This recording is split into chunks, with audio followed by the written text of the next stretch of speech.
अस्सलाम वालेकुम। आज को जो हमारा टॉपिक है हम इसमें ये देखेंगे कि हम कीपा की जो स्टैटिकल एनालिसिस है वो कैसे कर सकते हैं, और जो बेसिकली कीपा को के जो चार्ट होता है इसको हम कैसे स्टडी कर सकते हैं, और जो चार्ट है इसको हम कैसे समझ सकते हैं। बेसिकली जो कीपा का चार्ट है ये कोई ऐसे सच हाई एक्सपर्टीज़ की लाइन नहीं है, लेकिन इसमें ये होता है कि हमें बहुत सारी जो चीज़ें हैं, वो जो प्राइस हिस्ट्री है, बाय बॉक्स रोटेशन है, और उसके अलावा न्यू ऑफर काउंट है। बेसिकली हम ये सब कुछ कवर कर लेते हैं इसमें।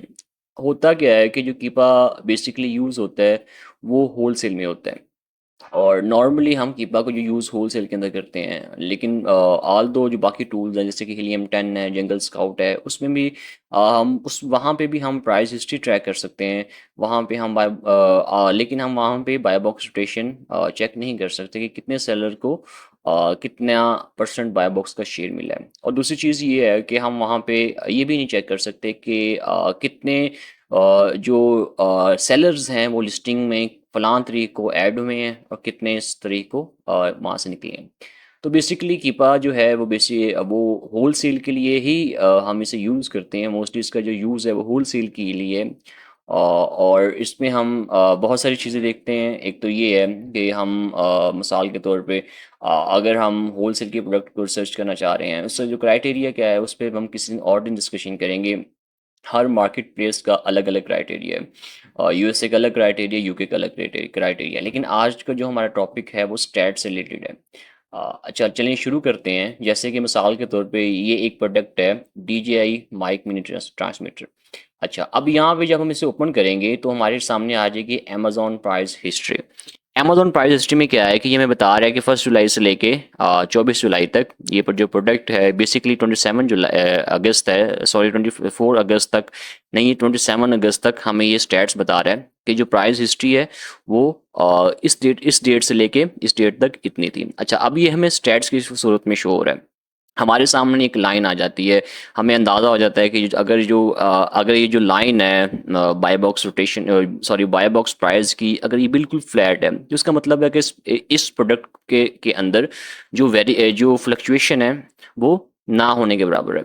अगर जैसे कि यहाँ पे 1 जुलाई से लेके 8 जुलाई तक कमोबेश जो प्रोडक्ट की जो प्राइस थी वो 59 रही, उसके बाद ये सडनली डिक्रीज़ होगी और 2 दिन डिक्रीज़ रही, और उसके बाद जो उसकी प्राइस है वो फिर 58 यानी कि 59 पे आ गई, और उसके बाद सडनली ये डिक्रीज़ होना शुरू हो गई। तो बेसिकली हमें एक इमेज मिल जाता है कि जो प्रोडक्ट हम अगर होलसेलर से बाय करेंगे या डायरेक्टली ब्रांड से बाय करेंगे तो हमें ये कितने तक की प्रोडक्ट जो है इसकी हमें परचेज़ करनी चाहिए। इसकी हम एक एवरेज स्टैटिस्टिकल कैलकुलेशन कर सकते हैं।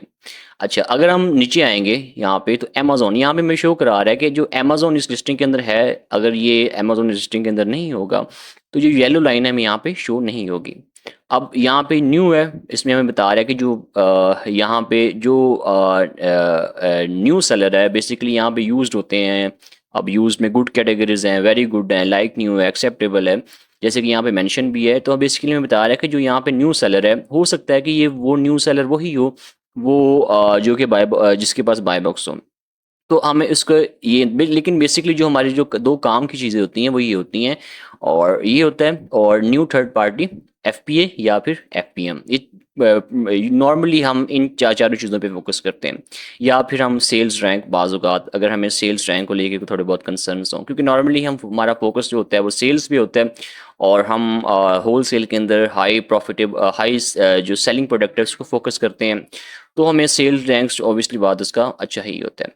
अच्छा, अगर हम थोड़े-से नीचे आएँ तो यहाँ पे हमें चलेगा पता कि न्यू ऑफ़र काउंट। अब हमें बेसिकली अब ये बता रहा है कि 1 जून को जो इस प्रोडक्ट के लिस्टिंग के अंदर जो सेलर्स थे वो 7 थे, और आज 27 तक ये जो सेलर्स हैं यानी कि जो तादाद है कमोबेश डबल है, यानी कि 13 सेलर्स हैं।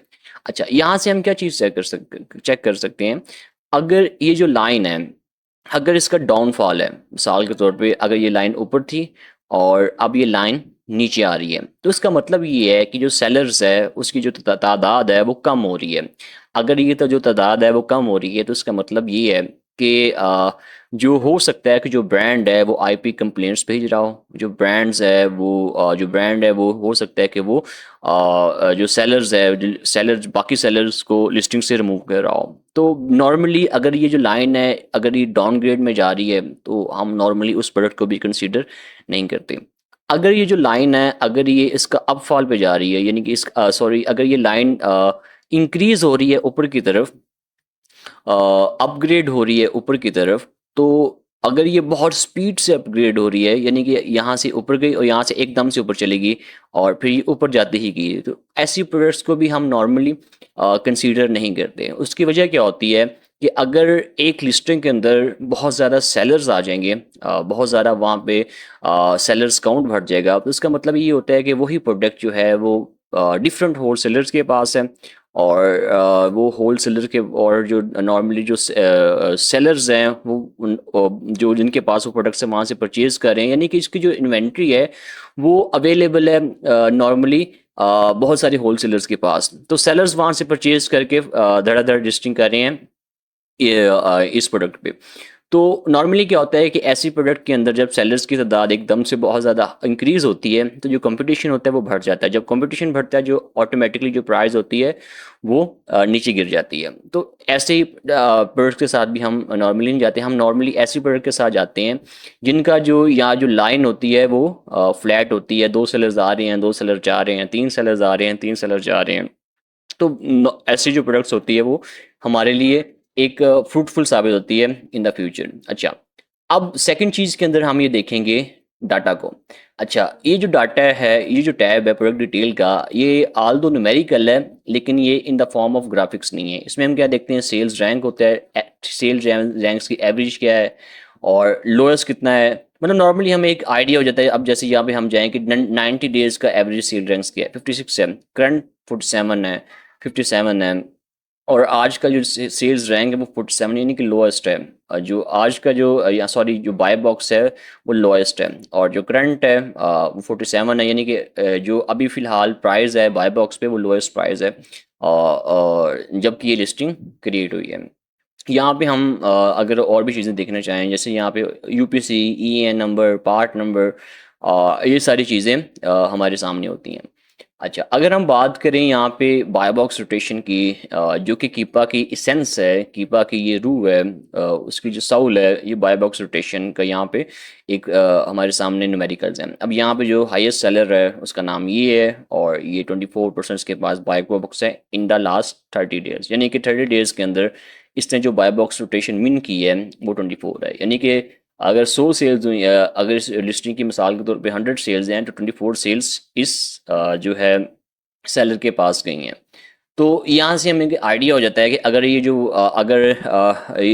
जो बाय बॉक्स रोटेशन है ये स्मूथ नहीं है। मिसाल के तौर पे यहाँ पे जो वॉन लिखा हुआ है यहाँ पे अगर 90% आता है या 95% आता है तो ऐसी प्रोडक्ट ऐसे जो प्रोडक्ट के साथ भी हम नहीं जाते, क्योंकि जिस सेलर के पास बाय बॉक्स होता है 95% हो, 90% हो, तो उसको पहली बात तो ये है कि कम्पीट करना ही बहुत मुश्किल होता है। दूसरा ये है कि अगर उसके पास बाय बॉक्स बहुत ज़्यादा देर से है और जो सेलर्स हैं उसे अच्छा रिस्पॉन्स कर रहे हैं, और उसे जो ऑथेंटिसिटी कंप्लेन नहीं आ रही, किसी किस्म की भी सेलर की तरफ से कंप्लेन, बायर्स की तरफ कंप्लेन नहीं आ रही, तो वो जो अमेज़न है वो प्रेफर यही करता है ऑल दो जो बाय बॉक्स है वो नए सेलर को देने के, कि वो बाय बॉक्स उसी पुराने सेलर के पास ही रहने दें। इसलिए हम प्रेफर करते हैं कि जो बाय बॉक्स है मैक्सिमम 60% जो टॉप सेलर के पास हो, इससे कम इससे ज़्यादा उस सेलर के पास नहीं हो। अच्छा, यहाँ पे बात कर लेते हैं वेरिएशंस की। तो नॉर्मली हम यहाँ पे अब यहाँ पे जो प्रोडक्ट इस लिस्टिंग के ऊपर 1, 2, 3, 4, 5 वेरिएशंस हैं, और यहाँ पे आगे उनकी प्राइस हिस्ट्री आ रही है, और यहाँ पे बता रहा है कि अमेज़न इसमें कितना कितनी प्राइस पे सेल कर रहा है। नॉर्मली होल सेल के अंदर जो सेल्स शो हो रही होती हैं वो हमें इस पर्टिकुलर वेरिएशन की शो हो रही होती हैं, ना कि इंटायर लिस्टिंग की। तो एक तो ये चीज़ें होगी। अच्छा, उसके बाद हम क्या चीज़ देखते हैं कि लेट मी शो यू। हाँ, एक चीज़ का हम और ख़ास ख़्याल रखते हैं कि अगर हमने होलसेल की परचेज़िंग करनी है, तो हमें 2 चीज़ों का मिसाल के तौर पे एक आइटम है सप्लायर के पास, एक आइटम है हमारे अमेज़न पे लिस्ट है। तो अगर हमने वही आइटम चाह रहे हैं सप्लायर से, तो हमें 2 चीज़ों का ख़्याल रखना है। एक तो ये है कि अगर वो इलेक्ट्रॉनिक्स की चीज़ है, तो उसका या फिर वो टूल्स हैं, तो उनका जो पार्ट नंबर है, वो सेम होना चाहिए। और दूसरा ये है कि वो उनका जो ईएएन नंबर है, वो भी सेम होना चाहिए। होता है क्या है कि बाज़ का जो चीज़ है वो अपीरेंटली सेम होती है, लेकिन जब हम उसे